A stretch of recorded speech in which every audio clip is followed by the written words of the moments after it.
911, what's your emergency? I have 2 LAFD firefighters, and I'm holding them hostage in the back of an ambulance. Can you make them kiss? What? What?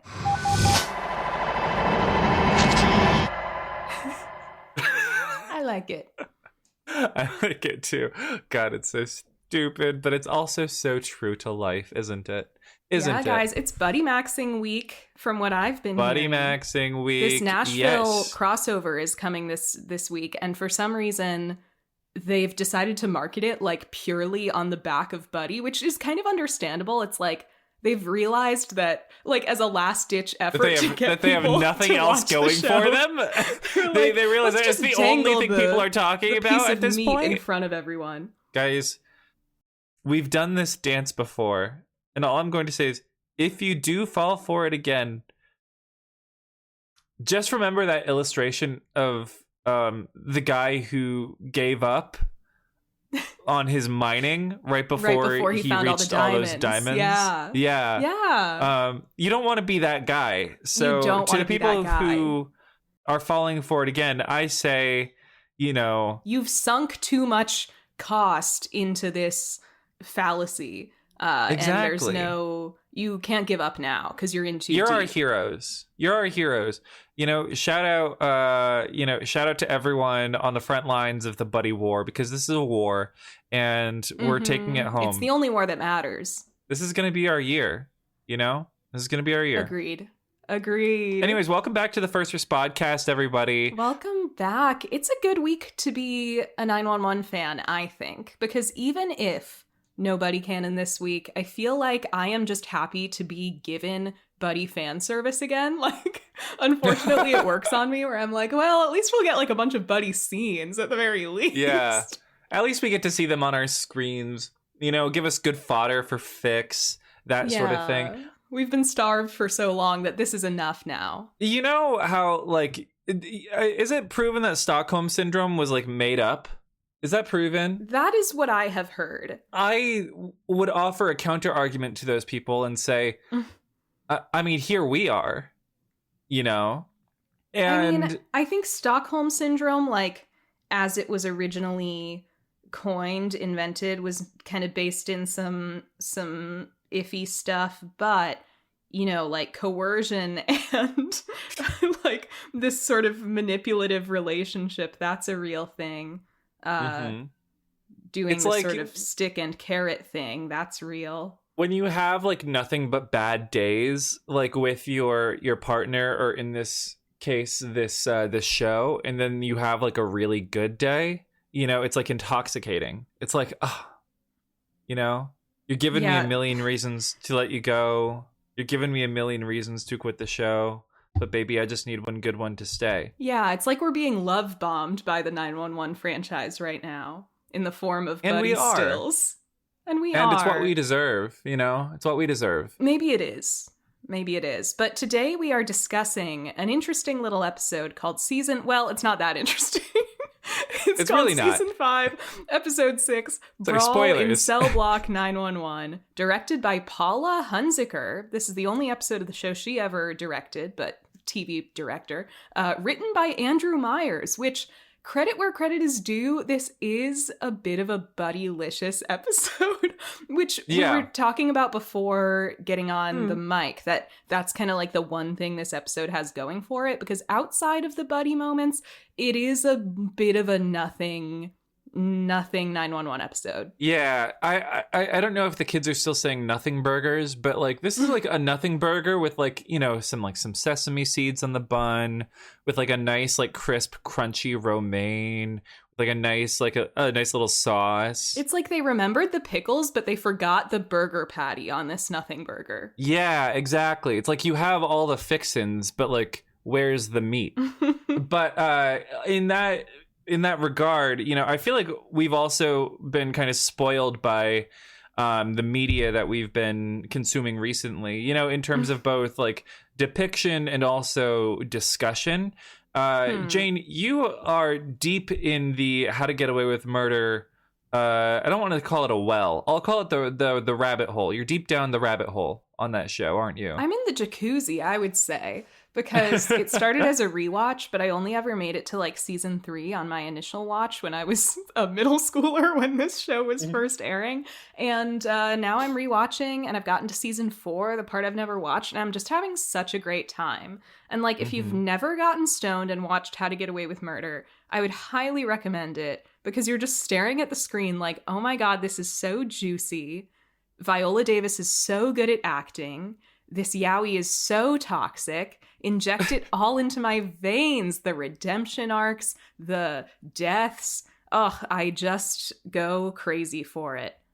So that's where I've been at lately. And yeah, it kind of makes a girl forget that she even cares if the two guys on 911 kiss each other or not. And that's a good feeling. It feels like I'm healing finally. Yeah. Well, speaking of juicy, you know, the competition on this season of Drag Race is really starting to heat up. My roommate and I are really gunning for our. We've come to agreements on our top 2 of the season is Jane Don't and Mikey Meeks. Jane Don't, the top dog, and Mikey Meeks, Jane the Don't underdog. Is good. Isn't that's good, right? And she's great. She's been in the top literally every single challenge this season, and she's bringing it home for Seattle. I'm so proud of her. She's in the same drag family as Irene the Alien and Bosco. We love her and we love them. It's like honestly like a powerhouse like family for this show. Ice Water notwithstanding, although it was iconic.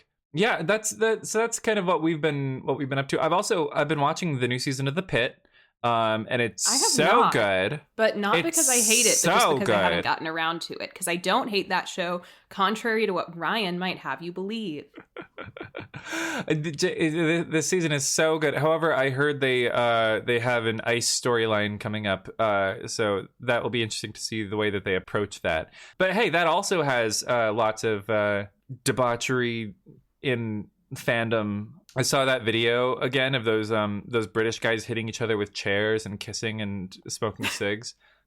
And I'm familiar. My friend Neb, the gift boy, he posted that. Yeah.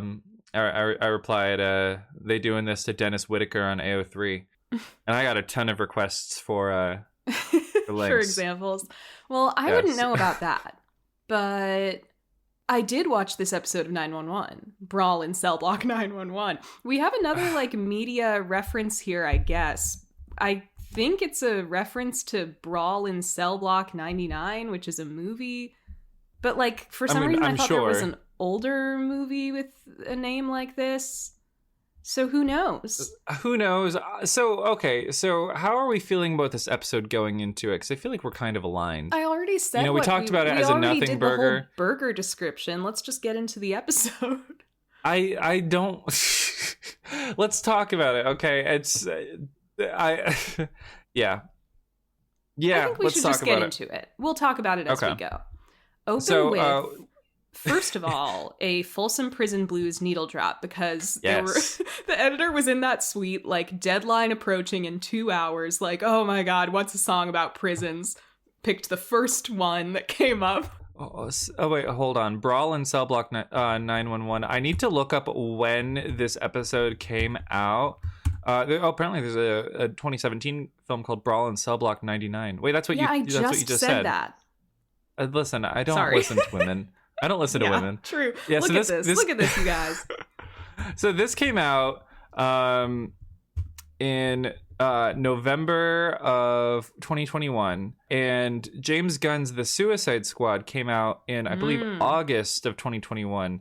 And that film also opens on a jail scene, a prison scene with a Johnny Cash Folsom Prison Blues needle drop. Well, I'm going to blow your mind here and say that once again, I feel like this is more just an uncreative editing choice that any like hack editor would have chosen. Like, oh, a prison? Let me play the James Gunn catching strays. I like James Gunn. Well, he didn't edit the movie probably. So true. Sorry to his editor that's catching strays right now. But I'm just saying, like, that seems more like a coincidence to me, given that like any hack editor could be like, oh, what song should I put over footage of a prison? I guess the most famous song about prison ever. I'm not saying it's derivative. I'm just saying it's a vibe, and I like it. Sure. I was endeared to the setting. right off the bat, because you know, like I don't even have anything to say about this episode's depiction of prison or prisoners. I don't think, because the episode is just so to say about it, like probably incurious about it, and it's so base. Yeah, the episode is very like, it's kind of like a child's idea of prison. It's just like, you got prison, you got the people who work there, you got the prisoners. And yeah, we're not that interested in doing much with that. I will say, because we open with this guy like showing up to work. He works at the prison. He's, I don't know, a warden or something, and he's just like saying his friendly hellos. And so I guess my only real issue with this is how they depict all the employees at this prison as like kind of earnestly trying to do a good job, and I feel like that's inaccurate to most of what we know about real life prison workers, wardens, etc. That's baseline like propaganda, and it's like very like constitutive of like this genre that this episode is riffing on. I don't know, like it is like a issue, but it's also so common, you know what I mean? Mm-hmm. Especially considering that the episode concerns like a prison break riot. Yeah, it's not like particularly egregious or particularly progressive. It's just what it is. He like gets in and talks to the security guy, and he's like, how is it looking in there? And this like, you know, dead-faced guy is like they all want to kill me. I say, like, you say that every day, and it's like, okay, like you chose to work at a prison. I don't know. Yeah. I feel like, oh, you're telling me they want to get out? Oh, that's crazy. I don't know. I don't know about these prisoners, but I would just be, you know, laying prostrate before the system and accepting my fate. I would be like blowing them kisses all the time.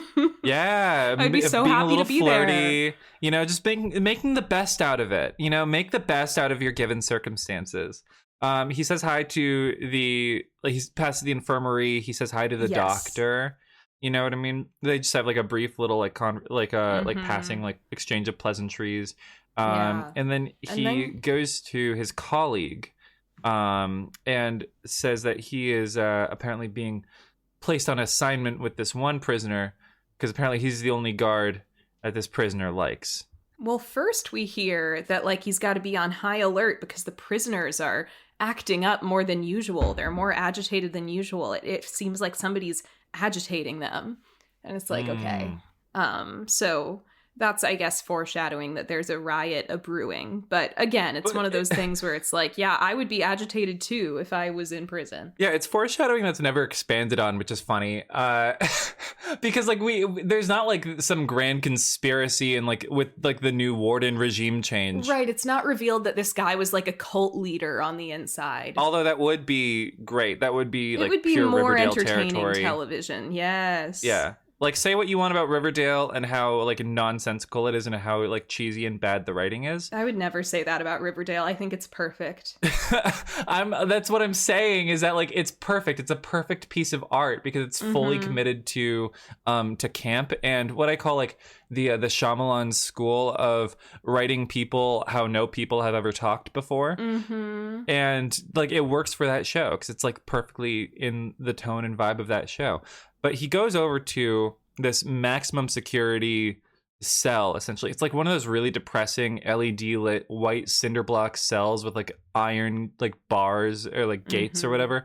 And then there's this guy in there who, I don't know about you, but like the calm demeanor of this man and what we see from him later just standing outside in the yard eating an apple and whatnot, I was immediately reminded of like, okay, so they were going for like a Hannibal Lecter, but instead they got Betty's dad, not to make two Riverdale references in the span of 2 minutes. Well, speaking of dads from other TV shows, what always gets me about this guy is this is Alex's dad from 13 Reasons Why. Does anyone remember that? He's Sheriff Standall from 13 Reasons Why. You know I would remember that. Oh my God. It's him. Oh my God. It's him. So later in the episode where they show his son, I was really hoping he would be played by Alex from 13 Reasons Why.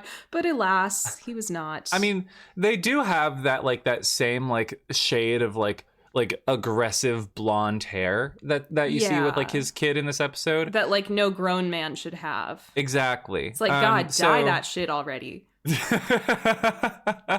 maybe like a nice bit of red in there would work for him. Be upset.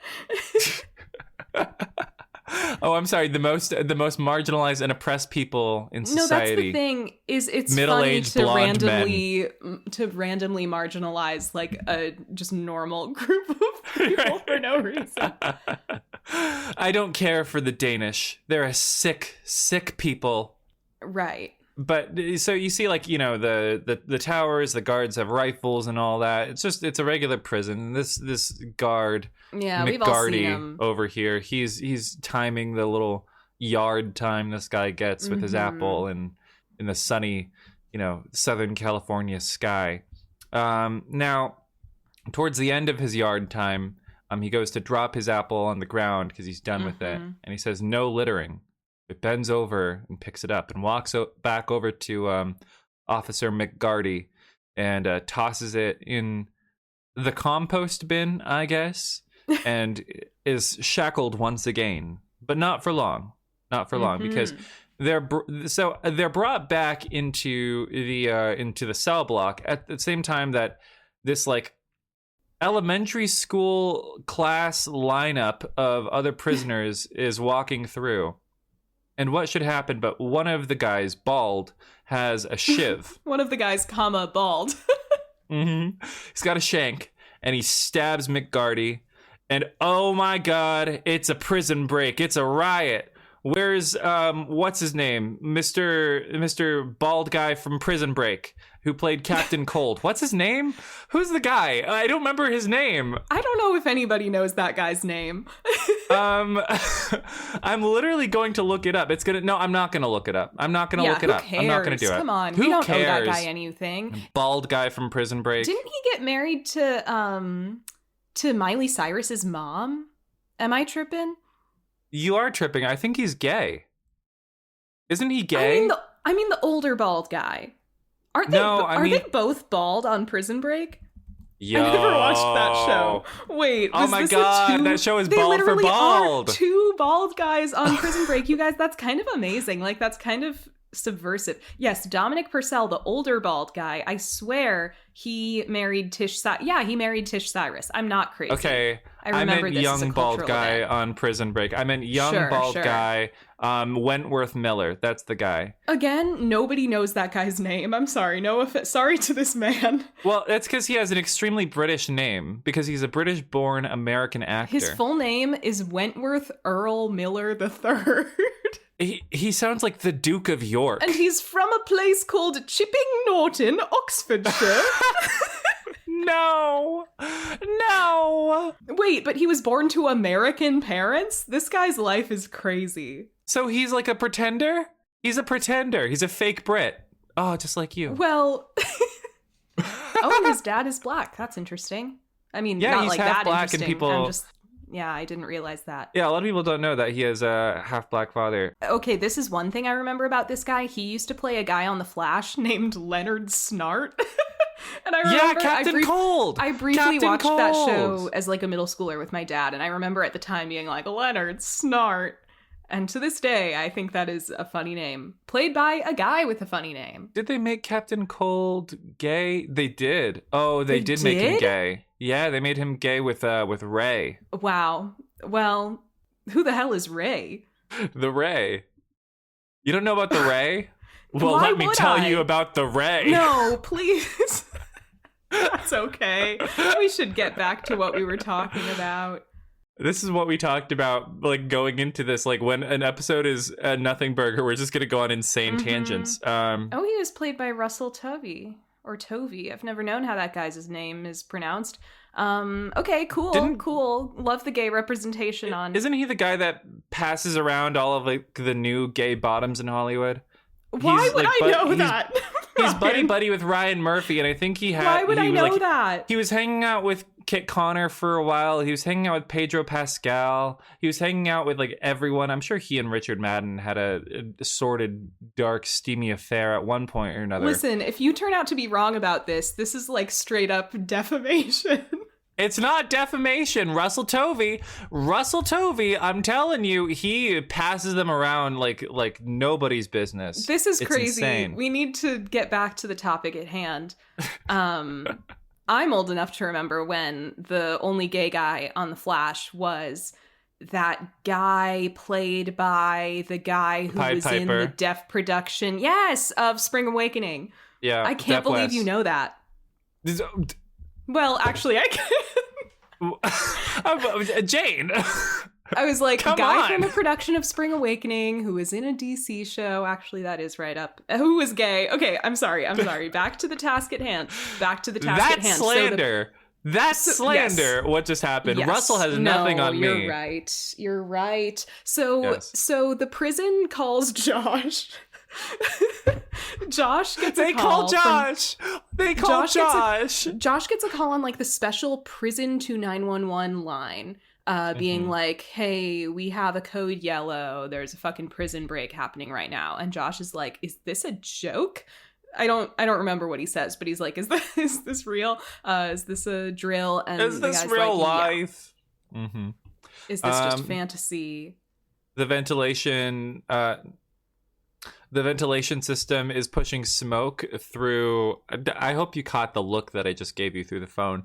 I did. Because so they're lighting mattresses on fire, right? And the ventilation system is pushing smoke throughout the building. So there's an asphyxiation possibility. There's also just like general chaos. As Athena Grant would say, insanity. Yeah, and they're like assaulting guards and stuff, so there are like medical emergencies. Yeah, I guess that's bad. And yeah, so the 118 I don't care responds. that much, but that is happening. The 118 responds. I will say something that I love about this episode is the score. I thought the score that they used for this was like perfectly like dramatic and like tension building. It was so fun for like just like a one-off scenario like this.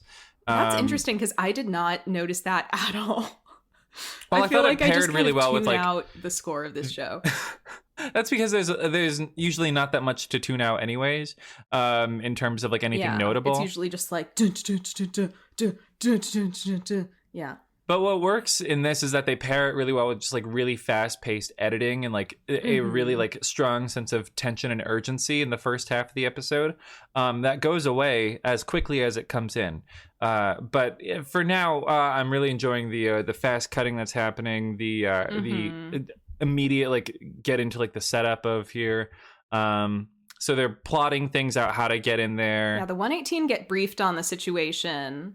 Mm-hmm. And they're told that, yes, there are all these fires that have been set. Most of them have been put out, but there's still this large one in like the HVAC system area, whatever, that needs putting out that they haven't been able to get to because that part of the building has like not been cleared. So they have to go with some escorts, not like escorts, but like people to escort them to the fire so that with like guns and stuff so that they won't get attacked. And it's funny the way they've dressed the set with like all these like bloody handprints on the walls and like bloody shirts hanging from doorknobs and stuff. Like, wow, some real carnage happened here. I love this like horror movie-esque setup they have here. It almost calls to mind like the scene where Dr. Sattler is going to find Mr. Arnold in a Jurassic Park. Stop! I was also thinking of Jurassic Park. It feels like we're seeing the aftermath of like a dinosaur attack, except it's just prisoner. Which I guess you could also say that is dehumanizing a bit. Yeah, that in itself is kind of the prison propaganda of this episode. It's like the aftermath of an attack in a monster movie, but it's a prison riot. Yeah, it's not, it has no subtlety to it. You know what I mean? Like, this isn't like Clarice like going to meet with Dr. Lecter for the first time. And like you have like a slow sort of drawn out tension building thing, with like interesting camera work. No shade to the one-off director who never worked on the show again, who I've already forgotten their name. But I will say, like, taking into account, like, acknowledging the propagandistic sort of like dehumanizing framing of this setup, and sort of taking that as it is. I find the setup to be effective for like a one-off story. You know what I mean? Mm-hmm. Sure. It's like, because you do get a strong sense of like danger going into drama. This space. And so I appreciated that. But they're going in. Ravi looks fucking terrified. The gate closes behind them, and they are getting to the vent maintenance area or whatever, and there's boilers everywhere and whatnot. And then they find the near dead bodies of two seeming prisoners, right? Seeming prisoners. They seem to be prisoners. Oh, I'm getting ahead of myself, because before they even get to that, they have to fight a fire. Guys, isn't that crazy? In this prison break riot scenario, they actually have the firefighters fight fires. Drink for fighting a fire. Drink for that. Yes, they start knocking down this fire. We got the boys, we got Buck, we got Eddie, we got Ravi. And yeah, at that point, they're like, okay, fire's out. We'll go ahead. One of their escorts is like, we've got to go to another location to deal with something. Sorry, you only have like one escort now, or two or something. I don't know. Yeah. I don't really remember why this is important, to be quite honest. But in this firefighting situation, they immediately establish Ravi as like, I guess what you could call the runner. And that will come back later. But Ravi's basically the runner who has to go and get the kill switch so that they can actually put out these fires without causing, I guess, more fires from like electrical... I don't know. They have to turn off the kill switch, and then they're able to dispatch the fires. This whole like first like third of the episode feels almost like video gamey to me, in the way that they're going like from room to room, and like you know they find these mini encounters and obstacles and whatnot that they have to like, you know, puzzles. Right. And I found that very fun and enjoyable to watch. But yes, then they find the two guys. And immediately the guards are like, we just got to keep moving. These guys are swine, you know? They're not worth they find like one guy has like been stabbed. One guy is like airway is compromised, crushed trachea. And yeah, literally the escorts are just like, yeah, whatever, we got to move. It's like, they truly do not care if these guys live or die. I did think this was a low point in the episode, but at least the 118 are clearly like, opposed to this. They're like, what do you mean they're scumbags and we should leave them here? Like, nobody's getting left behind. So at least the episode takes the position of no. Yeah. So I guess maybe that's a point like in favor of I guess it's one small point against it's just the classic thing of propaganda. Like, trying to have their cake and eat it too, of like, oh, these employees of the prison / the state are bad and evil, but the rest of the guys working at this prison are totally great people. The system itself isn't flawed. It's just a few bad apples.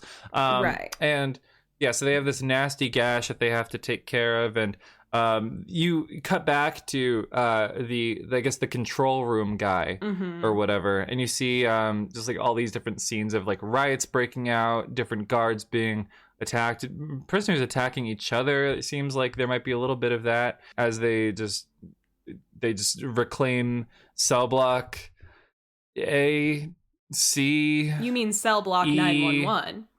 911, 99, you know, 37.2 and a half. It's a cell block tango. It is, and that was one of my notes, is they should have performed cell block tango at some point. And all of Eddie's past women he's wrong should have performed cell block tango. But anyway, they're all here. They're all here. The escort escorts Buck and Eddie out of the building with one of the injured guys, and so they get him into the ambulance, and all seems well. Yeah. But the other injured guy, Seja's spelling, and so He's Hen and Bobby have to stay back with him because of the blood loss, and yeah, Hen and Bobby have to stay and deal with him. Meanwhile, you get so there's the idea that these this entourage will come and escort Buck and Eddie out of the prison to the ER and whatnot. So these two totally innocuous looking guys in uniform come up and are like, hey, boys, we're your escorts, and we're definitely not prisoners who put on uniforms of the escorts. So they go, yeah, seems legit, and they get in the ambulance and drive off. I thought it was interesting that Buck is driving the ambulance. I feel like we never see this. It must just be a necessity since only they two, Buck and Eddie, could leave at that moment. But that's kind of novel. I'm gonna, I know we've seen his car before. I know we've probably even seen him, in the driver's seat on the road. But until this moment, I'm not even sure I knew that Buck could drive. That he got his license. We saw him riding a motorcycle in Buck Begins. Yeah, but anyone can do that if they have no fear. Right. True. Or they secretly want to die or something like that, which I guess is the subtext of what Buck had going on, or just the text, I guess. But we have these guys in the ambulance with them, and then we see it's like the last season of Game of Thrones, like the whites.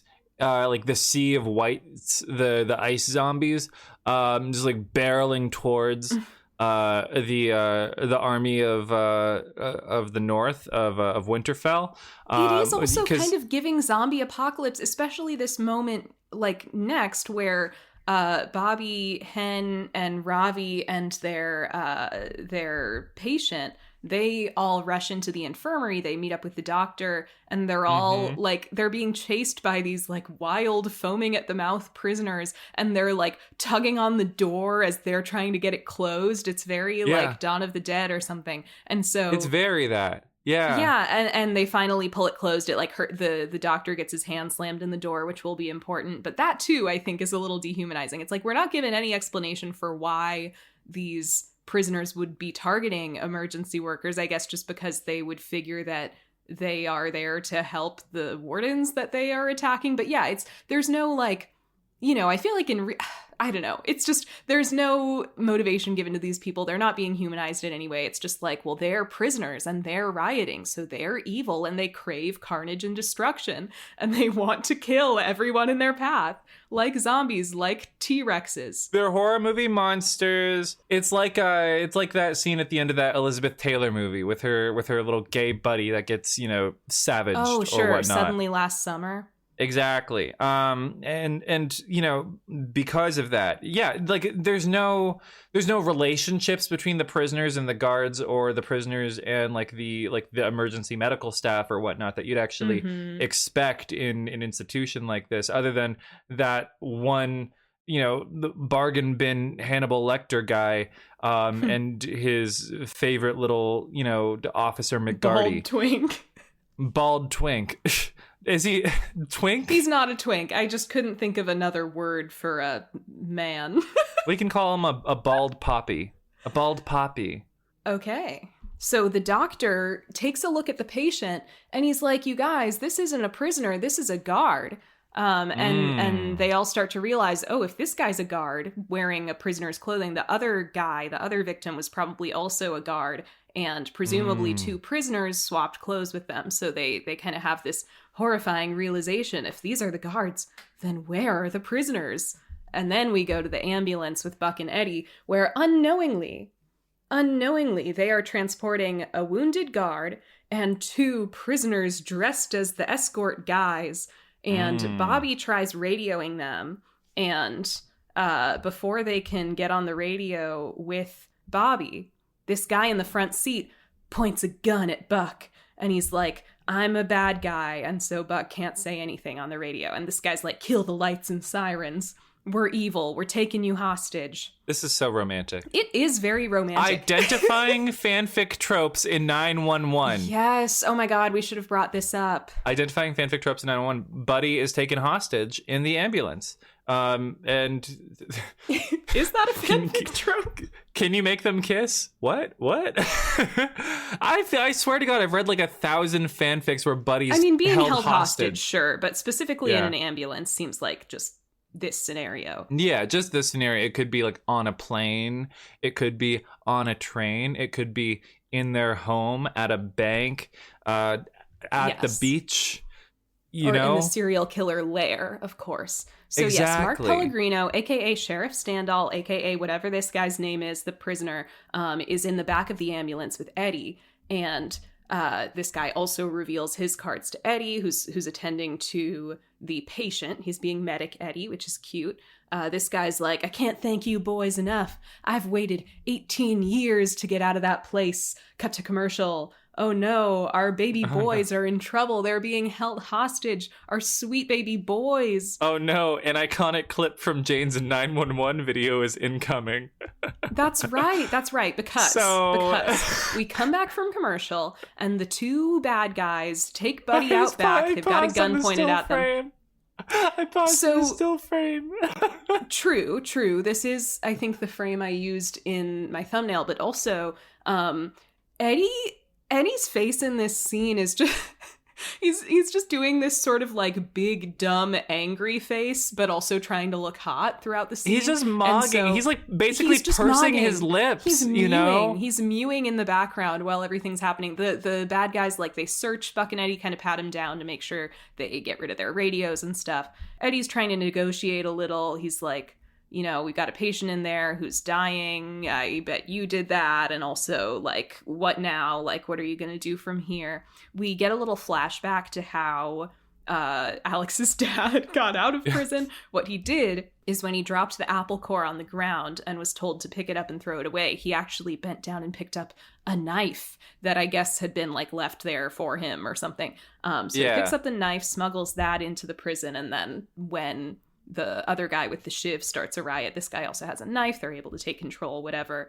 That's how those two guards got injured. Mm-hmm. And so, yeah, they do like the Hannibal Lecter, like not just like wardrobe swap. I mean, I guess he took it a step further and stole the guy's face.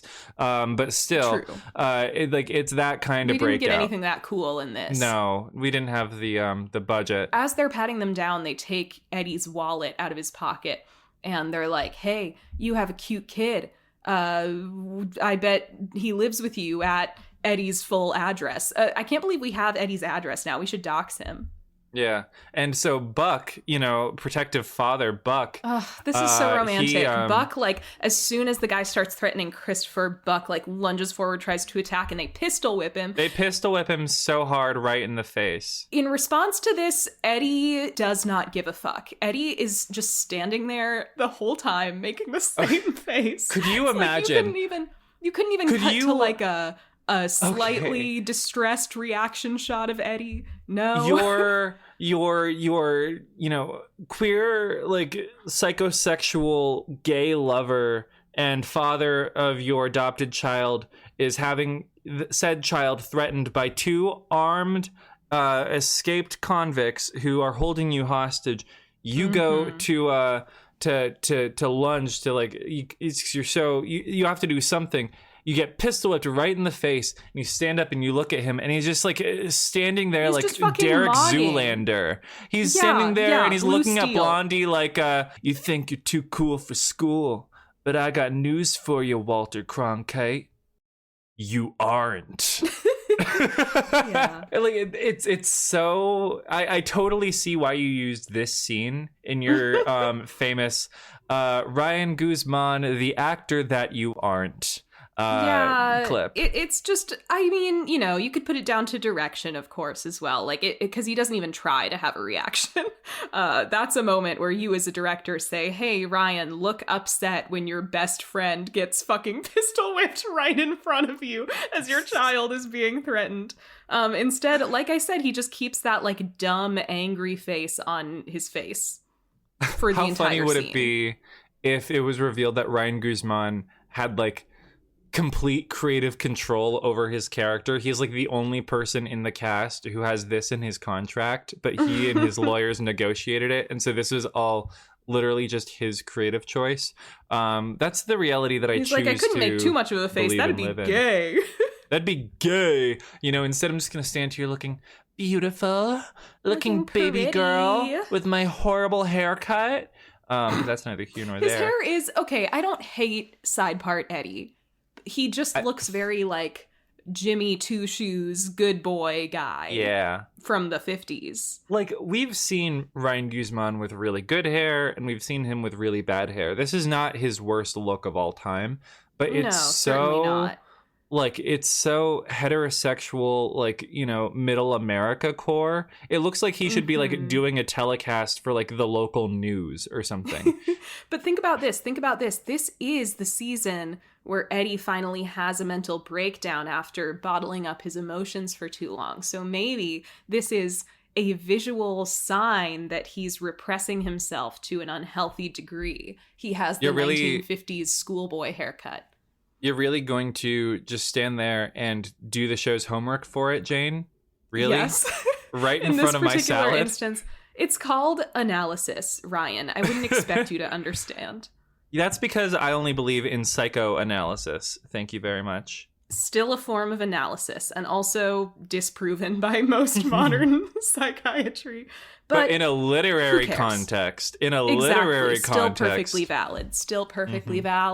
Mm-hmm. I think Freud was a storyteller more than anything. I think he should have written fiction. Elsewhere, at the police station, Athena has a fun, like, exposition-y line where she's like, so you're telling me Buck and Eddie are trapped inside an ambulance being held hostage? And it's like, yes, Athena, that is what's happening. Is that the first time she's ever, like, said Eddie's name? That's what I was thinking. I feel like it low-key is.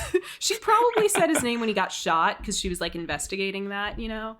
But yes, it does feel odd to have her talk about, like, Buck and Eddie, because it's like, it just feels odd coming out of her mouth. It feels, because, like, we know Buck is her child, you know what I mean? And we know they have a bond. What does Athena have to do with Eddie? They have nothing to do with each other. You know, it's like when, like, Maddie name drops Eddie or Eddie name drops Maddie, if that's ever happened. And it's like, you don't even know each other. Yeah. You don't even know each other. But then at the same time, I like fics where Eddie and Maddie are friends, or like Eddie and Athena have like a rapport, because it's exploring a part of the show that the writers would never dare to, which is Eddie having a positive relationship with a woman in his life. Well, we did see in the latest 911 episode, as of recording this, we saw Maddie agree to bid on Eddie in the firefighter auction so that he could avoid going on a date with a woman, which could mean nothing. But Maynard tells Athena, like, it's okay, we've got dispatch tracking the ambulance, and we've got units headed there. Athena asks about Bobby and the rest of the 118. Maynard says they're still inside the prison. And cut to the prison. Hen and the prison doctor are working on getting this guy healthy. The blade must have hit his splenic artery. They got to clamp it. They're also working on pain management. He is in pain. More than clamping it, they have to actually suture the artery itself. And incredibly, well, that's not happening yet. Okay, okay. Then let's just talk about Bobby in this case, because Bobby, we should. For some reason, they characterize Bobby in this episode as like almost like. I'm just gonna say it. They characterize him almost like a military general at Abu Ghraib, who's like, the ends justify the means. Let's torture him for information, kind of. Yeah. He needs them to not sedate him, but to wake him up so that he can give them info about basically how to defeat the prisoners. Yeah, because they're trying to like give this guy morphine, sedate him because he's in such incredible pain, and Bobby is like, no, we need to wake him up. Yeah, because he needs information. And this is a little crazy on Bobby's part. But, you know, the reason they have to do this is that the prisoners, the crazy zombie dinosaur prisoners, are like trying to break the glass of the like communications pod, the place where the security guard sits. And Bobby needs to know how else they can get out. We see this incredibly funny shot because okay, so context wise, he asks the doctor's like, we don't need, I can give you information, like there are 3 keys to get into this room, and it's it's mine, it's the warden's, and the acting security head or whatever. And Bobby's like, do you hear that? Thump thump thump. T-Rex coming down the hallway. We cut away to this very funny shot of the prisoners with a steel bench trying to break down the bulletproof glass window of the quote unquote security pod. And the camera work is so funny. It is like the vibration effect they have when they thump on the glass, and you see a shot really of a makes terrified you feel like guy. You're there. It puts you into it. There's a crack forming, like the elephant hitting the dome in the Simpsons movie. Yeah. And so they're working against time because Bobby knows that they're going to break down the glass, and then they're going to storm the infirmary for morphine, I guess, opium, whatever this show thinks people go to jail for. And so they have to wake this guy up because it's a matter of life and death. And meanwhile, Josh Russo is on the case because he's guiding some cops across the hills of they're tracking the ambulance. Los Angeles County. They pass by where the transponder is dinging from, right? And it's like there's no ambulance. But there's no ambulance. What happened to it? They didn't put a cloaking device on it, did they? No, they did not. What actually happened? Don't hear zebras, kids, because what actually happened is that they made the smart and resourceful choice to rip out the transponder. The hijackers did. So along it's with just all sitting of their there, phones. along with Eddie's phone out in the grass. I hope they collected that. I mean, got it back to him, In the ambulance, Buck and Eddie and Alex's dad are now all in the back of the ambulance. Eddie is being hot medic Eddie. Buck is just sitting there watching and also assisting. Eddie will be like, Buck, hand me the tube that I can suction all the blood out of this guy's throat with. And they're kind of judging Alex's dad for beating this guy almost to death, which is understandable. And Alex's dad is like, hey, if I wanted this guy dead, he'd be dead. So don't worry about it. I believe that. Yeah. I love this dynamic they have for Buddy in this episode. It's a very funny, like, recurring Buddy dynamic where the episode will focus on one of them and the other one will essentially be hot set dressing that occasionally, like, gives, like, a saucy look or works in one line of dialogue. It's very it's very funny because they like to trade it off a little bit. It'll be a Buck episode and Eddie will just be there with that face, or it'll be an Eddie episode and he'll be doing medic stuff, and Buck will hand him the tube and whatnot, and then mew a little bit as a gun is pointed right at his head. Now Maynard is telling Athena that they got some files on this guy from the prison. They got his whole record and whatnot, except for his sealed juvenile record. But he goes way back in the system. Him and the system are old friends. And he's been in jail on death row for 18 years for a triple homicide, the details of which we're not privy to. But it's not important. What's important is that they might know where he's going, because who was the state's key eyewitness in his conviction but his ex-wife, Savannah. Oh, Savannah, you in danger, girl. Yeah, so obviously Athena is like, we need to contact her and make sure she's safe. So that's their next move. And so Athena Grant, protector of women everywhere, races to her home in the suburbs. Except that 15-year-old girl that one time. And, Claudette Collins until May stopped her from repeating history. Now, Athena, she races to this woman's home, and she's not home, but who is home is the friendly neighborhood neighbor who Snoop. has all her information and whatnot. Yeah. This neighbor really, she's earning her paycheck, and she's saying, I have her contact, got her SAG care card. about her and whatnot. We're going to do patrol. like laps in this neighborhood, so he can't come here. If he comes here, we'll get him. And it's interesting that Savannah is immediately presented as like a possible target. It's almost like the first episode of like The Following, where he goes after like the one survivor or whatnot. But instead, she's a bit of a red herring. Well, or it kind of has the vibe as like that call in Full Moon #creepyAF back in season 1, where we had the like abusive ex stalking the ex and her mom, like that kind of thing. You initially think, oh, this must be some kind of guy with a vendetta against an ex-partner. But it's a bit of a red herring. Back in the prison infirmary, Bobby is doing his torture methods where he wakes the guy up. He's like, you don't know me, but I'm with the LAFD and I need to know how we can get out of here. Do you understand? The guy is in horrible pain throughout the whole scene. It's just an interesting, like, little side quest for this episode, right? Like, it does feel kind of weird that they put Bobby in this position, but I guess it's just, that's entertainment.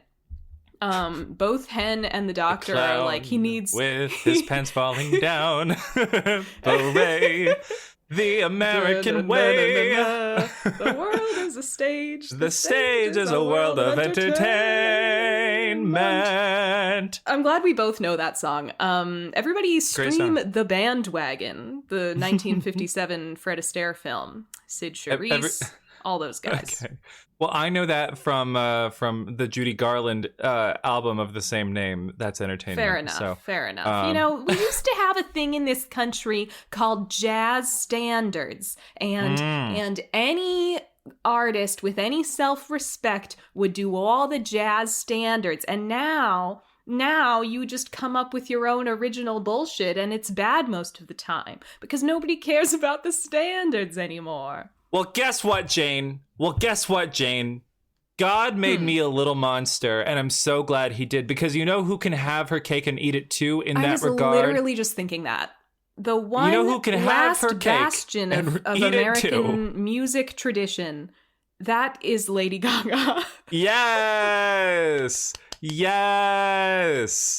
Who also did a wonderful cover of That's Entertainment as well. Oh, I'm sure. So everybody anyhow, stream Harlequin. Thank you. Good morning. Good morning. Everybody, this guy is like gas, and they're like, what on earth does that mean? Somehow they deduce just from him saying gas that he is recommending that they tear gas the prisoners, like the entire prison, to incapacitate the prisoners, which obviously is a terrible idea. Like, is Athena in here? Right? Like, Hen immediately is like, that would probably agitate them more, and they're all like, yeah. The doctor finally has, I guess, an okay idea, but still seems like a very risky, like unpredictable idea, where he's like, what if we pipe in nitrous oxide through the ventilation system to kind of, and you know, we'll put on oxygen masks or your firefighter masks or whatever, but all of the prisoners will be like essentially poisoned with nitrous oxide, nitrous, to sort of make them too high to to be able to do anything, which again seems unpredictable. Like, you don't know, first of all, how everyone could react to that. I could imagine there could be medical concerns, but also like, you don't know that just because somebody breathes some nitrous oxide that they will stop trying to kill you. I don't know. They're just gonna be really amused while they do it. They're gonna be holding the knife like, ah! Like I've never had nitrous oxide though, so who am I to say? You know, I haven't either. I'm sure it is debilitating and incapacitating. I mean, it also just seems like extremely fucking dangerous to pump it through the ventilation systems, because I'm sure, like, when you're, you know, under nitrous oxide, like, is there a risk of, you know, like a cardiac incident or a pulmonary incident? I'm not sure. Can someone be allergic to it, maybe? I don't know. I guess they feel like they have no other choice. Like that Park Chan-wook movie, No Other Choice. Which is probably true. But true. I don't know. But in order to get there, because they can't actually get to the dentist's office or the HVAC machine while dressed as firefighters, because as we know, the zombie inmates will pounce on them and tear them limb from limb if they even take one step out the door. Yeah, no, this is an amazing moment. First, they're like, who's gonna do this? Who's gonna go to the dentist's office and like get this actually going. At first Cap is like, I'll do it, and then Hen's like, no, I'll do it, and Bobby's like, no, you're needed here. And finally Ravi, who you may have forgotten is still in this room because he hasn't had a line in a really long time, but Ravi is still in the corner, and he goes, I can do it, I'll do it, I'm expendable, I'm little baby Ravi. And they all go, okay. But then they're like, you'll be a target in your turnouts. Like, how are we gonna get you through? And they go, I guess we'll have to make him look like he's not a firefighter. So you get like a little comedy cut to him, like dressed in a little white inmate outfit. It's got blood all over it because I guess it was the injured guy's inmate outfit. I have the episode paused on a still frame of Ravi's beautiful, like terrified, doe-eyed baby face. And I just need to like call to attention the fact that Anirudh is like radiantly beautiful. He really is like my Shayla. Beautiful. You know, I just literally, but he's so scared gorgeous. This entire episode, and I just want to like wrap him in a blanket, give him a cup of tea, and just like tell him that everything will be okay. But no, we don't get that. Instead, we put him in blood-soaked clothing as he walks down the Brawl-filled halls, and oh sweet boy. Now listen, Henrietta Wilson is patching up this guy's hand because she would make a great doctor. And we know this because the infirmary doctor tells her, yes, you know, you're in your second year of medical school. That's a tough year. You'd be a great doctor. Right. In case you'd forgotten that Hen was in medical school, which I honestly had. So I was glad for this reminder. I had to, honestly, because we haven't touched on it in about 17,000 episodes. Yeah, I'm not sure it's come up in this season yet much. So yeah, we needed this refresher. And so, like, they have, like, a sweet little moment. He says something that reminds her of Chimney. He, like, cracks a joke and whatnot. But basically, the guy starts crashing or whatever. And so what they have to do is, because he has a nicked artery, they have to suture the artery, which is from what I understand, a very delicate, fragile procedure that takes a very steady, cool hand. Now, you might remember she was patching the guy up. Yeah, something that a paramedic wouldn't normally do. Yeah, and she was patching the guy up because, you know, he is the doctor of this hospital, but he jammed his hand in the door, so he's not going to have full range of motion for, you know, at least 6 to 8 weeks, and they don't have that kind of time. He needs Hen to be his hands. Anastomosis. I don't know anything about medicine. So basically, Hen is going to be his hands. She's like the mouth of Sauron, but for surgery. And then we cut back to the ambulance, and all's going well in this hijacking. The guy seems to be alive. They're intubating him. Buck is... And by they, we mean Eddie, dressing. Buck, like, you know, beautifully passes him equipment. Exactly. And is looking scared because of the gun pointed right at his face. And then he sees out the window, they're rolling up to a hospital. What are they doing here? What are they doing at the hospital? They say, well, isn't that where you wanted to go? I mean, this guy's kind of in dire need of medical attention. Yeah, see, these guys aren't so bad. They took him to the hospital. And they're like, okay, Buck, now you're going to walk this guy through the front doors with me like you always do on a call. And they specifically have a great line. Sheriff Standall has a great line where he's like, pretty boy stays with me. You, his accomplice, you and the kid take our friend inside. Which, first of all, kid, that's a 30-year-old man. But, you know, I'll allow it. Second of all, pretty boy, that's Eddie Diaz. Once again, I'll allow it. He's correct. I just thought that was funny. This is, and again, it being written by Andrew Myers, who we know to be a buddy ally. I mean, we don't know that, but we know it based on the episodes he's written. We feel it in our hearts. We feel it in our hearts. I do appreciate the buddy-liciousness of this episode. I do think it could have been more buddy-licious. Like, it's very buddy-licious on Buck's part, but I think Eddie is kind of not seeming like the most caring partner in this episode. Underselling it, yeah. Mm-hmm. I mean, this is what people say when they say that, Oliver Stark is game for Buddie, but Ryan Guzman is not. Like, I feel like this is why. But don't try and say that on Twitter or people will get mad at you. But, I mean, listen, they have to separate them because Eddie is this guy's hostage, and they are taking, the whatever Sheriff Stilinski into surgery, and Buck has to go and just go or I'll shoot you. And Buck's like, I don't want to go. I don't want to leave Eddie. And Eddie's just there like dead silent. Mogging. Yeah, mogging. They had to separate them though because they knew their chemistry was too red hot. And if they kept them in this situation for too much longer, they would end up doing homosexual things together. Yeah. Under duress, I guess. Mm-hmm. So that's what happens is that's not what happens. What happens is they wheel him into the hospital, and it's like everyone got raptured. No one's around. Don't ever go to the hospital when no one's around. And they immediately get swarmed by cops. They get tackled to the ground. They tackle both of them, including Buck, who's yelling that he's a firefighter, until Athena comes by, personally recognizes him, and goes, "Let him go. That's Buck." It's like, so would they have just arrested him? They have just arrested him? They would have shot him in the head.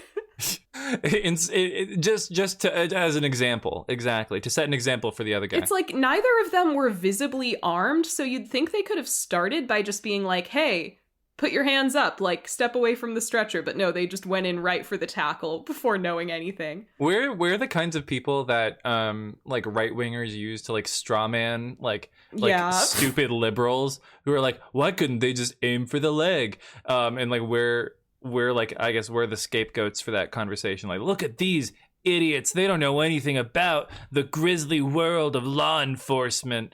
And it's like, well... I feel like it's not even really a straw man, though. It's just like they mock a reasonable position.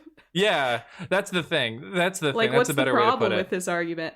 They don't have a counter argument, so they just do the whole like common sense thing. Like, let me cross my arms and smirk to the camera so everyone knows that you're an idiot. Leftists just pretend not to understand things instead of having an argument. It's like, okay, you would have shot Buck, is all I'm saying. Right-wingers that we imagined in our heads. Thank you, Pam Bondi. But back in the ambulance, there's a standoff.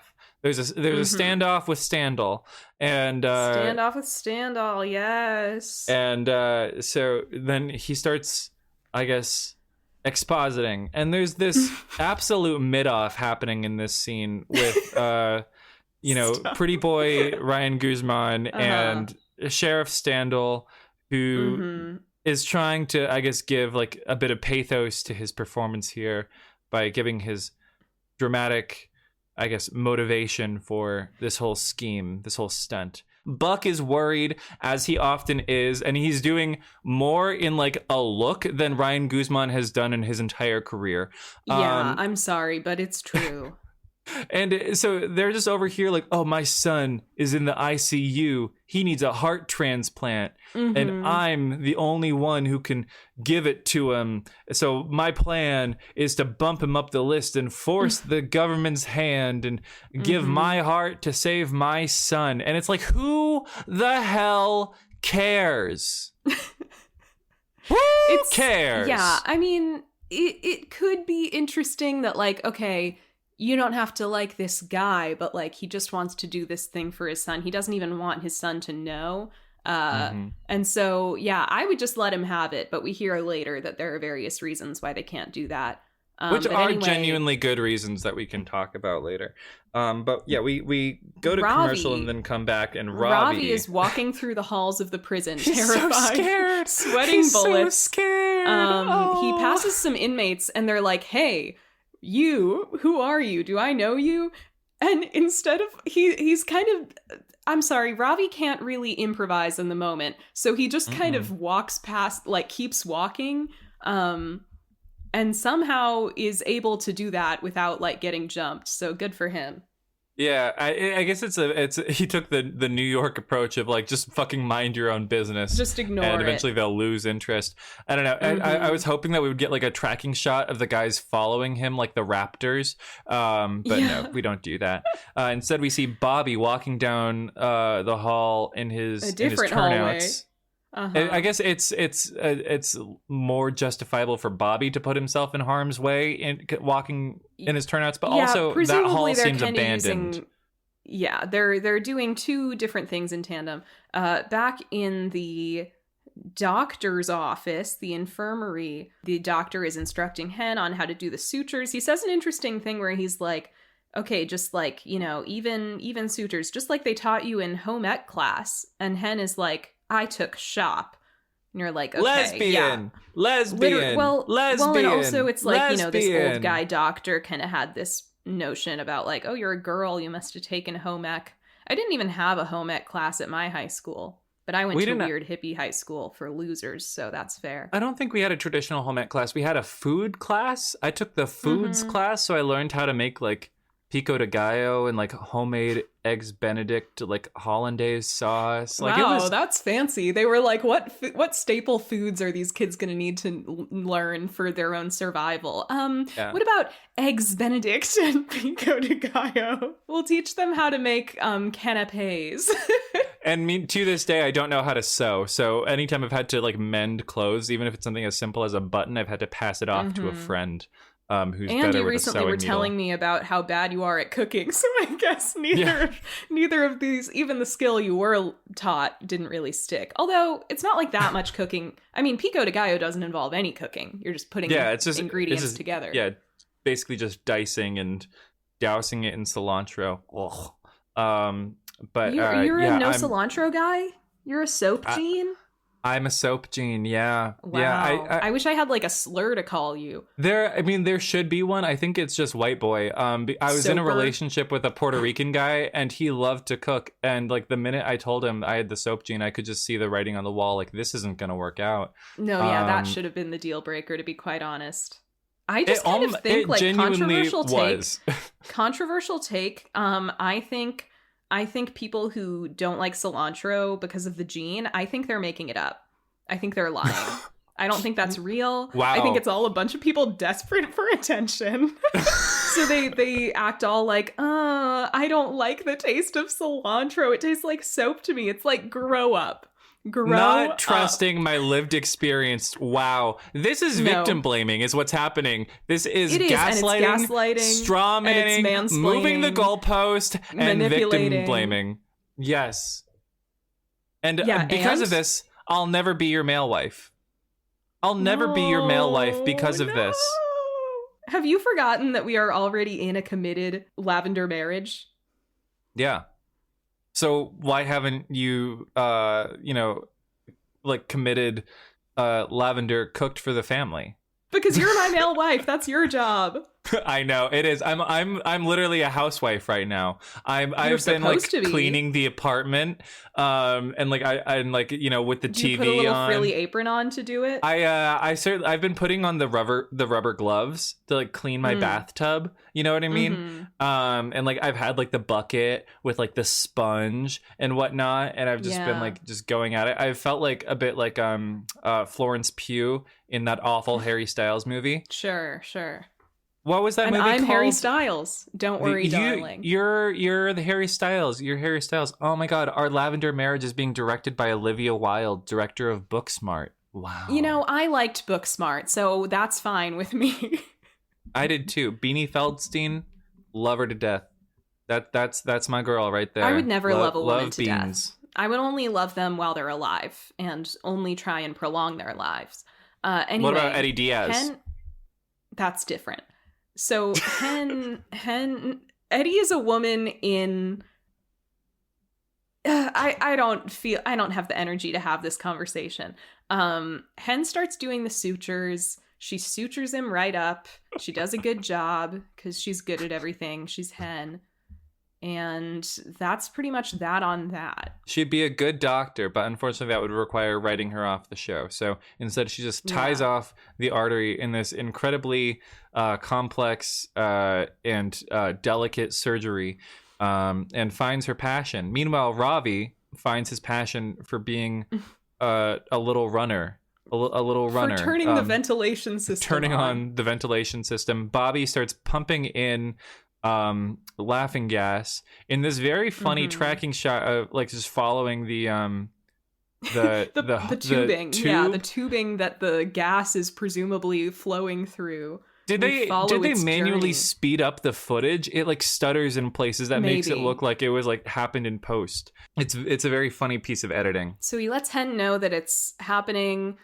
She and the doctor put their little masks on. Everybody puts their mask on. All the inmates start going cuckoo bananas. They start laughing because they're getting laughing gas.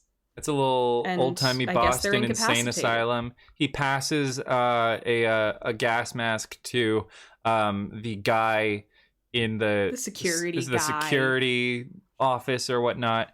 I honestly like this entire... Oh, Ravi comes in and he already has a gas mask too. That was a question I had. What if Ravi's just like down for the count now and they have to go get him? That would be funny. That would be fun if they had to get him because he's like all high off nitrous oxide. But no. And that would honestly make him have a much better time. There's not a lot of levity in this episode. There really isn't. And that's a shame because it's such a fun like Battletoads-esque scenario going into it. And they don't pull the trigger on it. I need a little more Ocean's 911 in this episode. Yes. We don't even get like a Perry Mason roundup. No. Instead, we just get everyone being just kind of a dour story about these violent inmates trying to mess everything up while Buck and Eddie get gravely kidnapped. Yeah. Like if Eddie's gonna be all stone-faced while Buck is getting pistol whipped and stuff, they could at least like give him some quippy one-liners or something.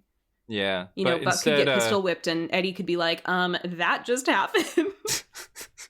Instead, we get Buck looking morose at the hospital while Eddie's being held hostage in an ambulance in Buck Savannah. is being such a worried wife during this episode. But yes, Athena brings in Savannah, the bad guy's ex, the mom of the kid who needs the heart transplant. And she's like, yeah, he started writing letters to me. His name is Nolan, which is Froy Gutierrez's character's name in Teen Wolf, who apparently has a fan following that I wasn't aware of.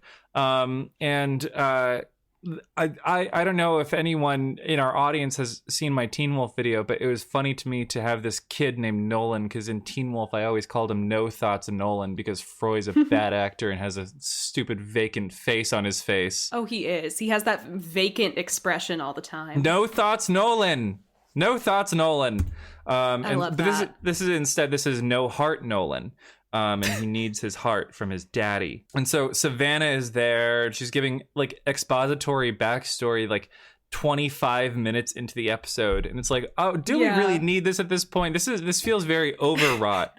You could have just worked in some gags instead. Yeah, she's like, I started getting letters from Mitchell like a year ago saying he wanted to save his son. But, you know, I never told him about the heart condition. Like, I don't know how he found out because, you know, 18 years ago, the last time I saw Mitchell was in the courtroom 18 years ago and I was the key witness and he was like jumping over a table to tell me he was going to kill me for betraying him. And Buck's like, okay, I understand why you cut off contact. Mm-hmm. But what's been happening behind the scenes is that Mitchell has been campaigning the governor, the state, the whatever, the board to execute him, so that he can be a heart donor. And apparently the problem with that is that no one on death row can be an organ donor, which, like, to be fair, at first when I heard this, I was like, oh, that seems really messed up that they, like, aren't allowed to do that. But then I was like, you know, I guess maybe the thought is if you allowed people on death row to be organ donors, then you're kind of creating like a conflict of interest where theoretically people could be incentivized to execute people for the organs, which would be bad. So after I thought about it for a second, I was like, no, actually, maybe that's a good thing. Not that I don't think anyone should be put to death by the state. But I agree with that. But like I had the same thought process, the exact same thought process, where I was like, that's kind of messed up. But then I'm like, wait, it's actually why not? that's They're really leaving organs on the table, and then you're like, oh, the organs on the table. That's why they don't want it to go. That's the crux of this conflict here, and that's why Mitchell was pushed to the point of this insane, poorly thought out prison break scheme. There was a funny line here. At gunpoint, force them to kill him and take his heart. There is a funny line here. Buck starts to sympathize with the guy a little bit. He's like, why don't they just let him do it? And Athena's like, Buck, that's not on the table. And Maynard goes, it's not even on the menu. Yeah. It's like, okay, girl. Our one quip of the episode, and it's about something this grave. It's kind of funny.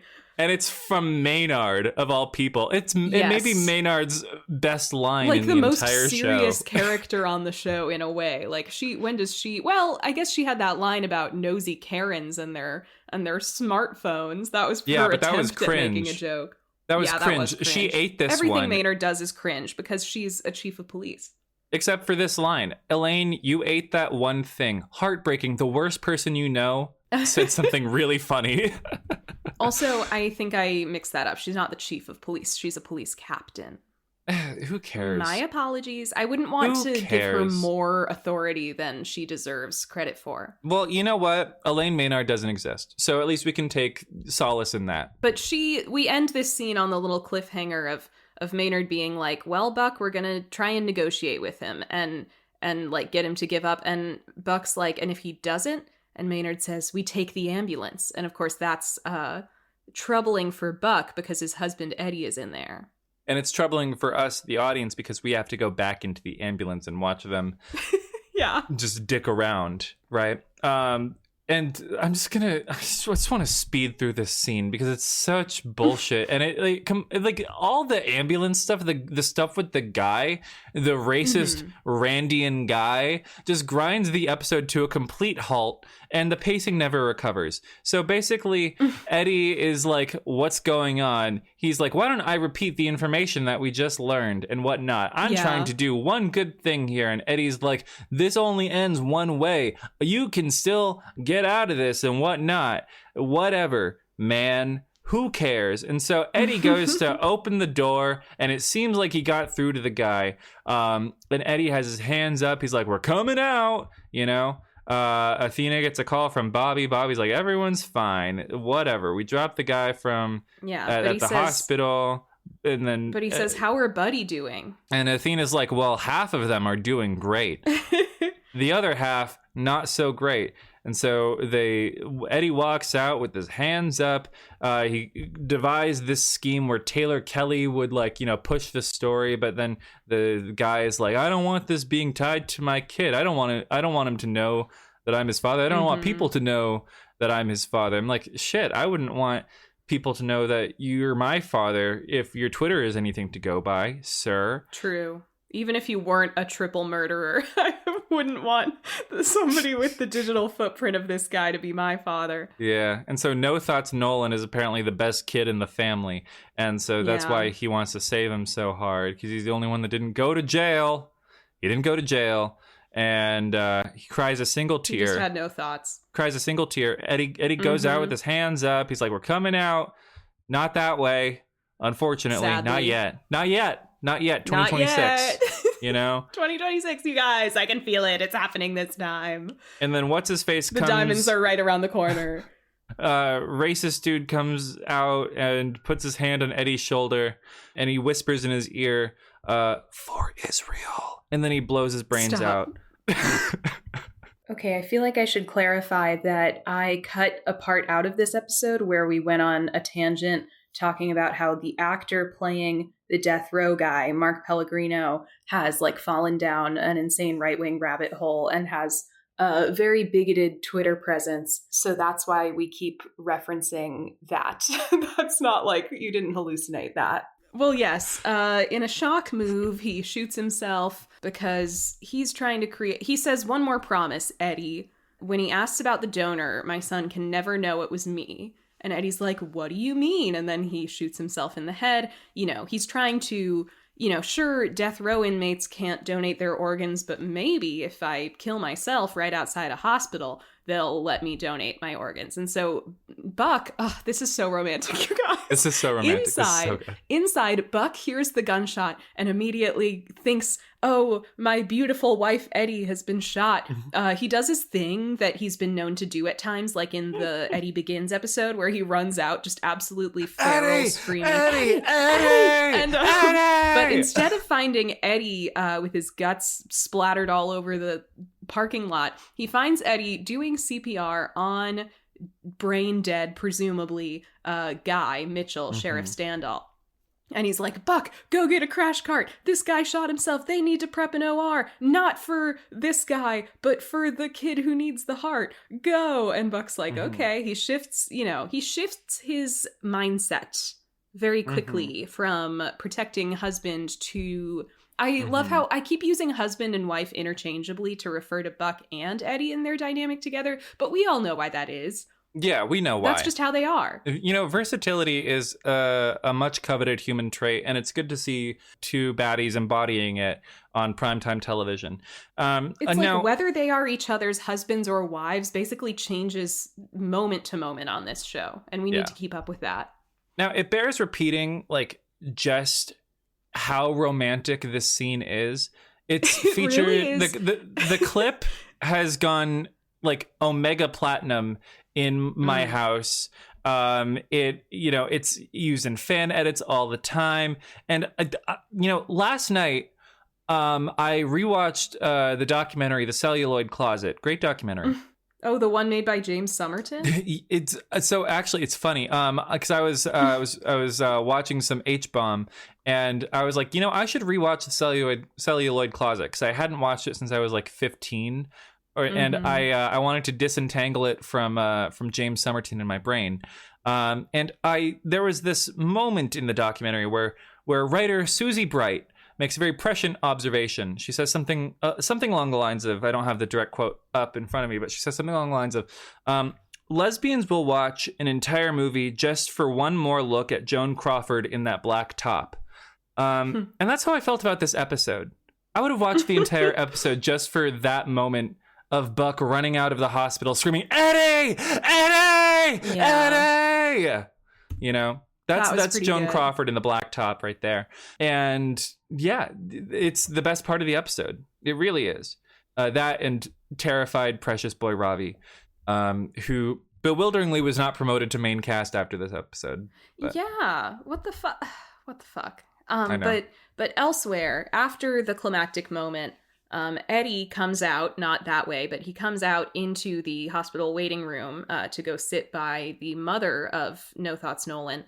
And she starts telling him, I'm sorry that he put you through that, that hostage situation / having to witness his suicide. But that's Mitchell, couldn't do the right thing to save his life. You're like, okay. She starts talking about how, she doesn't know how she's going to tell Nolan, not just about his father, about No Thoughts Nolan, about his father, but also about her relationship with, it comes out of nowhere. How she could, her insecurity about how she could, be in a relationship with a guy like that guy. And it's first of all, Nolan has a lot of things going on right now. And I don't know Nolan. I don't know if he believes his mother is infallible. I'm sure he loves her, obviously, but it's funny to me. We have 8 minutes left in this episode, and Savannah looks at herself in the mirror and she says, "Go in there and make it about you." It's remarkable. It really is remarkable. Okay, how this completely comes out of nowhere. In fairness to Savannah, perhaps she is reflecting in light of this guy having just died. Maybe she's sort of reflecting on her whole relationship and I don't how care. Now that her son is getting the guy's heart. Okay, I'm trying to be sensitive to this woman's probably abusive relationship with this man, no doubt. Now her son is receiving his heart, right? So she probably feels this weird mixture of emotions of like, oh, is he like living on in a way by having his heart? Is this like one final act of control? Those would be more, and honestly, I'm spitting right now. Those would be more interesting observations for the episode to bring up right now than whatever they're trying to do. That would be more interesting. That would be more, that would actually be interesting. But instead it's just like, he was a skater boy. She said, see you later, boy. Like that's like the whole crux of their, there's no evidence that anything was abusive. It's just like, oh, he went to jail because he murdered some people. We heard that he like lunged at her in the courtroom and said he was going to kill her for betraying him. I don't know. I don't think a normal seeming lady is in a relationship with a triple murderer for, because he's just that stellar of an actor. I don't know. You're right. You're right. No, there is something fundamentally broken in this woman.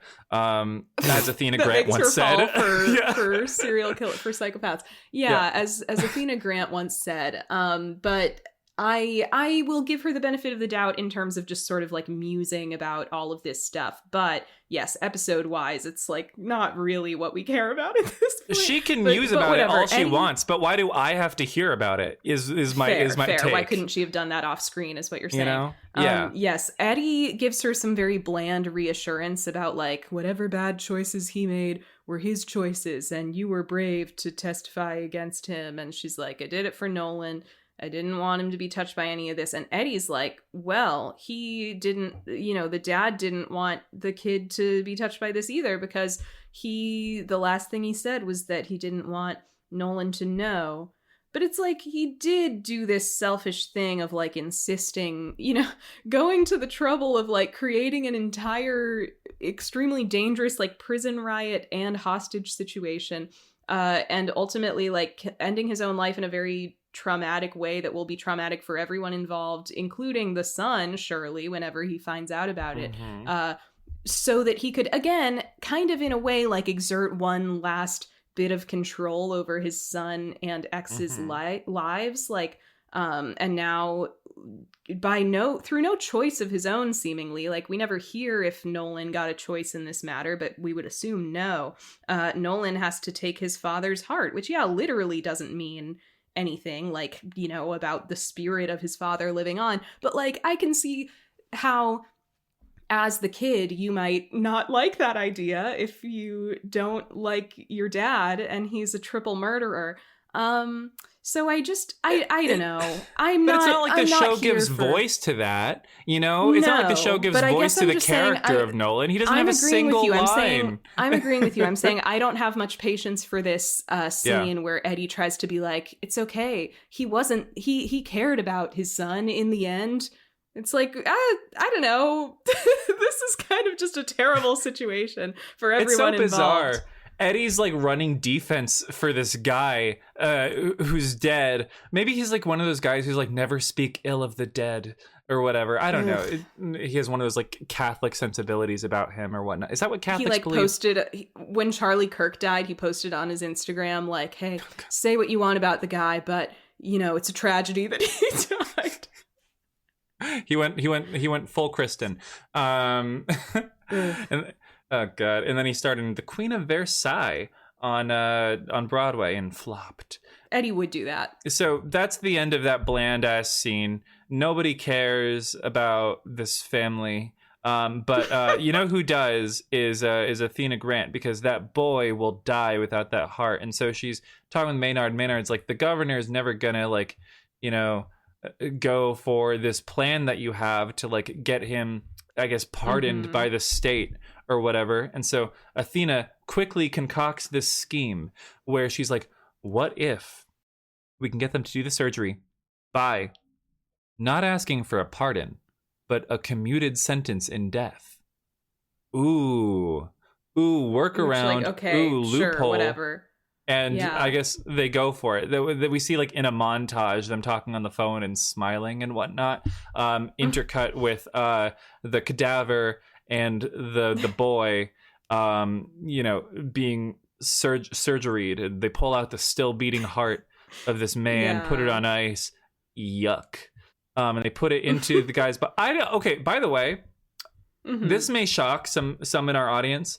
I have no idea how open heart surgery works, especially in terms of transplants, because do they have to surgically unattach the arteries and then reattach them to the new heart, or does the body just like regeneration presumably spawn themselves? I would guess you have to like sew them back in, like sew them together, but who knows? Yeah, no idea how this works. I would be a horrible doctor because not only do I not know how it works, but I'm also not interested in finding out. Well, that's why you do the school part. They don't just drop you in the OR without any context, you know. They have you do the school first, and that probably unless, helps. of course, you're Meredith's Australian friend and you scammed your way through medical school and can't even do an ultrasound. So... yes. There's always that. There's always that. But finally, montage over. The next Back morning, in the waiting they're room, all still Eddie on the is clock. Just sitting.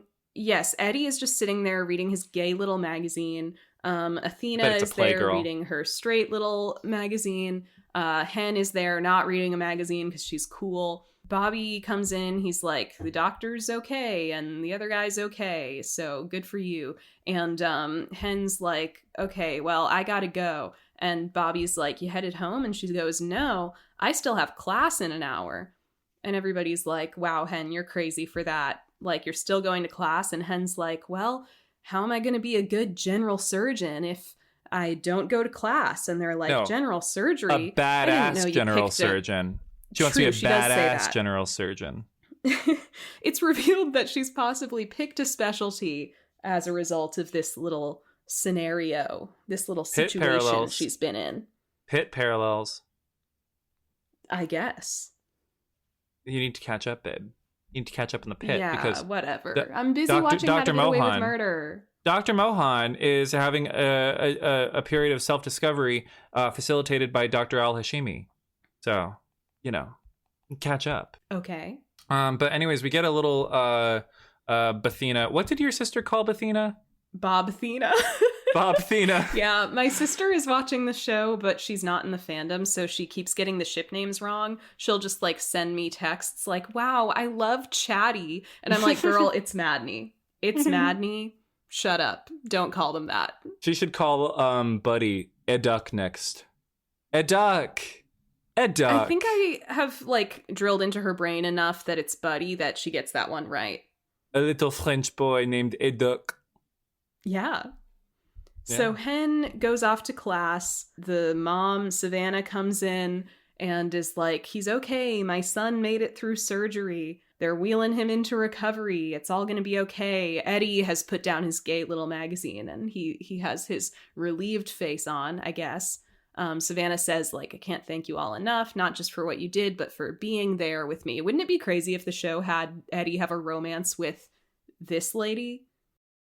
I mean, it's not out of character for him. He met Anna on a call. He meets Marisol on a call later on. And he met Buck at work. So, you know, I think the only romance he's had that hasn't begun in a professional setting is Shannon. And even then, it was a pseudo-professional setting because, as we know, they met doing theater together. In our headcanon, yes. And high school theater is just preparation for professional theater, as we all know. You know, Eddie's gay and Catholic. Do you think they had sex once and then immediately got pregnant? I think that's honestly what happened. They had sex 2 times. Once when they conceived Christopher, and then when they reconciled in season 2. And then Eddie and Anna just did weird teacher roleplay. Yeah, but it was completely non-sexual. That's crazy. He's like, well, I guess I gotta do my chemistry homework. She's like, oh, you weren't kidding. Eddie dips, Buck splits, Bob-Thena, you know, break for the morning. But Athena wants to go clock out and then go home. Bobby, I have to say, to hang back. Let's dwell on this for a moment. Eddie just sort of turns around and leaves, like, wordless. He's like, I'm gonna go see my kid, bye. And you see Buck with this, I think he's supposed to be acting tired, but you could also interpret it as this kind of bereft, like, affect over him. He says like, I'm gonna head out too, bye. And he's got the little bandage on his head. And I feel like my interpretation is that he's kind of sad and pouty about the fact that Eddie didn't stay to be like, what are you doing after this, Buck? Is your head feeling better, Buck? Are you okay after being pistol whipped, Buck? Thanks for being by my side that whole time, Buck. You cared about me so much when I was being held hostage, Buck. And so Buck just has to like mope home with like the Charlie Brown sad music playing. And so instead he didn't notice him enough today.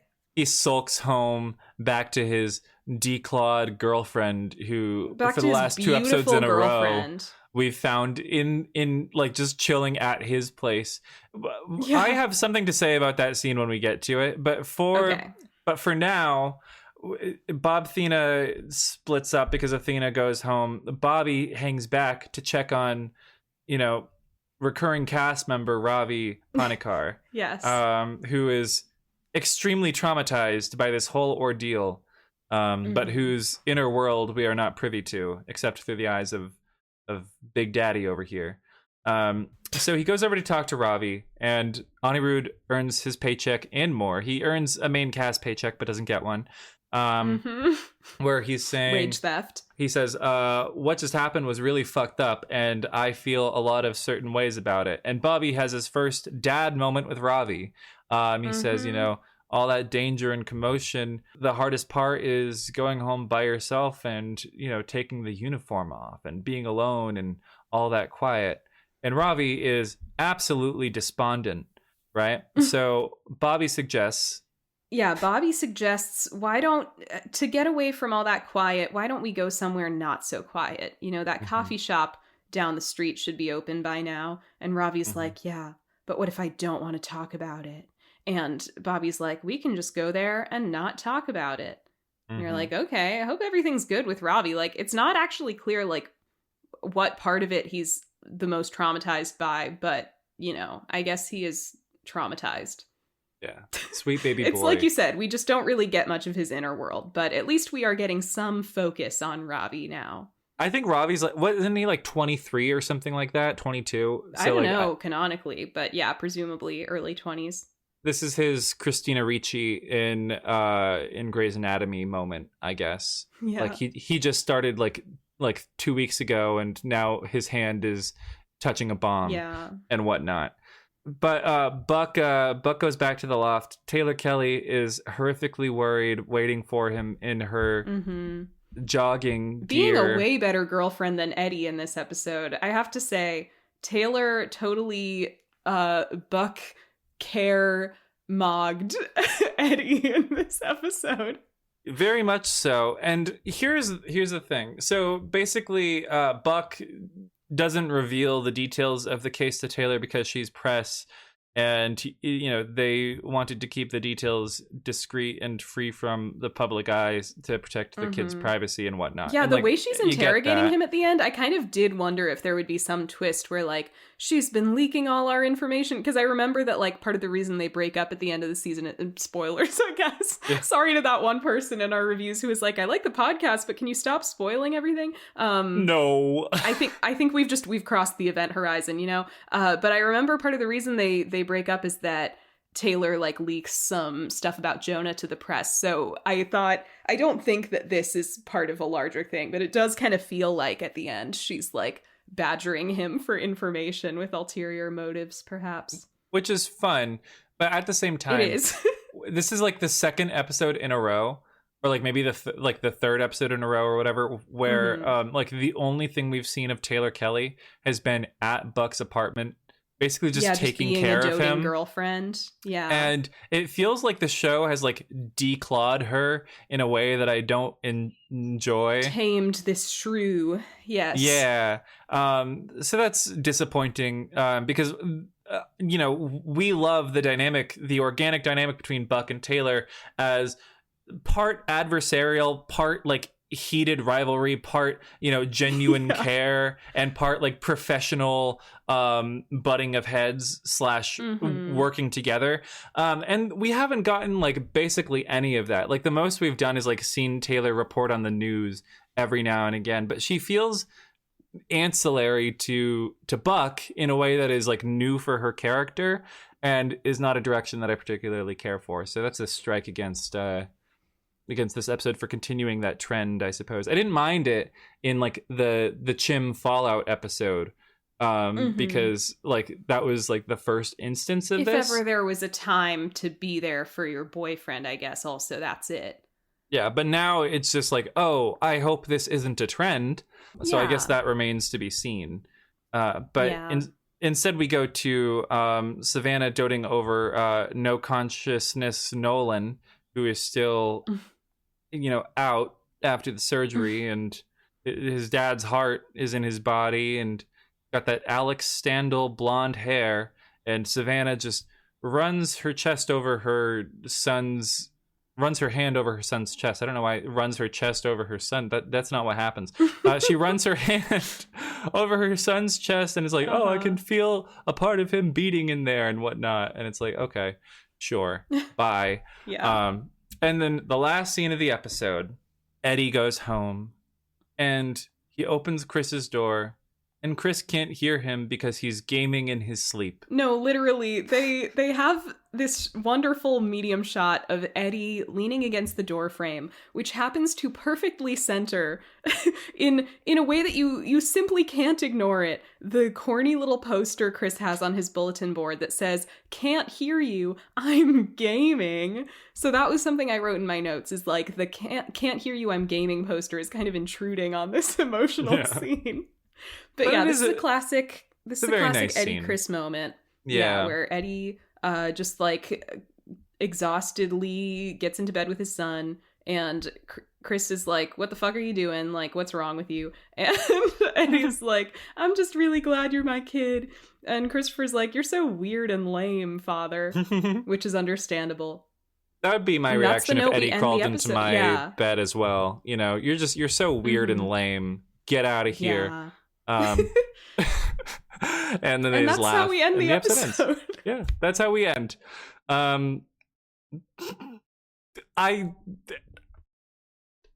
What is there to say about this one? What is there to say? Not much. Good premise, uneven execution, uneven pacing. Was it even a good premise? Let's be real. It's like good in like a Battletoads sense, or maybe like a TMNT Turtle Mayhem sense. Like just an old school arcade beat 'em up. But we don't get a beat 'em up, although at least maybe that would have made for more entertaining TV. Yeah. But instead, we completely drop the cell block halfway through the episode, and it's just like, oh, let's just dick around. Yeah, that's true. It should have been called Buck and Eddie Get Held Hostage. And Eddie doesn't seem to care about Buck very much. I remember being severely disappointed by this episode when I first watched it, and rewatching it now, I've come to the conclusion that I was right all along. Even though I went in with an open mind and a pure heart. Yeah, that was a mistake. I was correct, and I should just trust my gut on these things. So yeah, it's not awful, but it's interesting because to me, my takeaway is this really feels like a filler episode, which in the past, I've been critical of people who call certain episodes of 911 filler episodes, because I'm like, well, come on, like the 911 calls are the content of the show. So why would you get mad at an episode that's mostly plot stuff instead of character stuff? But this is different. This isn't an episode that's like all calls. This is an episode with no character stuff and no call stuff. So like, what's it's the like point? All call singular, and it happens at the top, and there's like, and it's not really a call. It's just like I don't know. It's not the thing we associate with like the zany 911 calls on this show. It's like a scenario, It's a scenario, and not every scenario is a call. Even though a call to 911 may have been placed. Okay, my issue is not semantic. My issue is with the episode. Okay, well, I just am trying to make sure everybody gets our logic here. No, you're right. But yeah, no, I totally agree with you. Like, they're going for this like self-contained like storytelling in this episode, and because of that, it's just a complete skip. Like, you can skip this episode and miss nothing, especially if you've seen if you've already seen that clip of Buck running out of the hospital. That's all you need to see in this episode. There's nothing else. I guess you could argue that, like, there's Ravi stuff character-wise, but, like, it's so not... It's like I said, like, we don't hear what he's specifically traumatized about. We don't hear, like, why that affected him in particular. So, and it's, like, kind of just tacked on at the end, so it's really not much. You could argue that there's Eddie stuff because it communicated that Eddie loves his kid, but need I remind you, you know, I kind of got that already. Like, we've only been told Eddie loves his kid 10 billion gazillion times. We had a Begins episode about it. That concerns Eddie. So it's like, that's great that he loves his kid. I'm glad he does. But like, I don't think that makes this episode like a non-filler, essentially. I love the way you said, like, yeah, there's Eddie stuff. And like, in my mind, I was thinking, is that supposed to be a draw? That's supposed to be a feature? It can be. And it also can not be. It depends. And it's not in this case, unfortunately, I have to say. So, yeah, with that is Season 5, Episode 6, Brawl in the Cell Block Tango. If you liked this episode, thank you for watching this. Thank you for listening to this. Thank you for supporting us. If you'd like to support us further, follow us on social media at First Podcast, spelled how it sounds. If you'd like to support us even further than that, you can subscribe to our Patreon, where we just put out our February bonus episode, which is, of course, identifying fanfic tropes in 911. We figured out how to do it, and I think... We figured it out. I think it was actually a banger. I think it was pretty damn good. So go listen to that if you want to hear us talk about Vor and more. That was great. Everyone, I hope you enjoyed your pickles and mustard on a bun and nothing else.